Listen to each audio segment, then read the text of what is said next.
Blessed are the peacemakers, for they shall be called the children of God. Matthew 5:9. What does it take to be a peacemaker? It takes a child of God, one who reflects His image and character.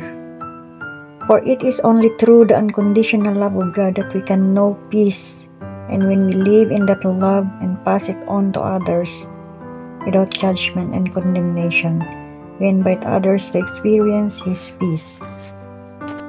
Father, thank you for the peace that you have given me by saving me and making me your child. Lord, help me to see others as your children and to overflow with your love, so that through me they may see your peace at work in my life.